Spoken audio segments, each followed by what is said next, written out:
Everybody, welcome back to That's Life with John Carver. This is episode number 242, and I'm calling this episode Fear, It's Bad Stuff.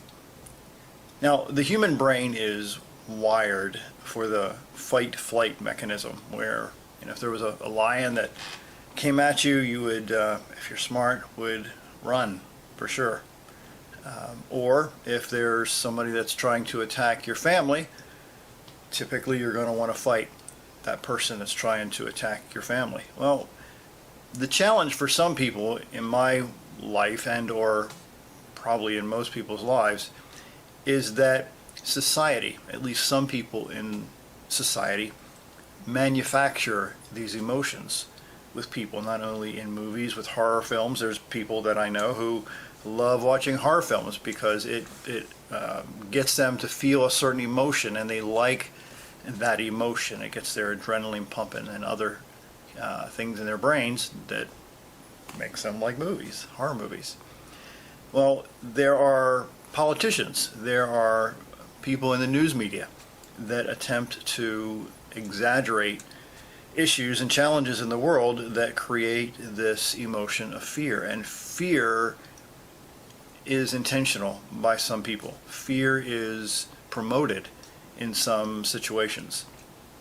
If you think about all the stuff that you see on TV, a large percentage of the stuff you see on TV is designed to promote stress, to promote fear, to promote hatred for other people that don't look like you, in a way that literally distracts you from places that you want to go in life. Many experts promote and teach that fear has an impact in your body in ways that maybe you don't recognize. Some of those things are, maybe sometimes you don't sleep very well. I know that when there are days that I'm fearful or have a temptation to be fearful, I don't sleep very well. Maybe you too. How about maybe your stomach gets knots in it, or butterflies, or maybe you get an upset stomach when you're fearful. Well, that's a byproduct. That's your body telling you that maybe you need to reconsider what you're allowing into your senses, your eyes and your ears and touch, because those external forces impact the level of fear that you have or don't have in your life. Fear also has an emotional byproduct that is very much unhealthy for people that want to build strong, solid relationships with people in their lives. Fear has a tendency to push back against people that are in their own way trying to help you overcome some of the struggles in your own life. And also, fear exaggerates.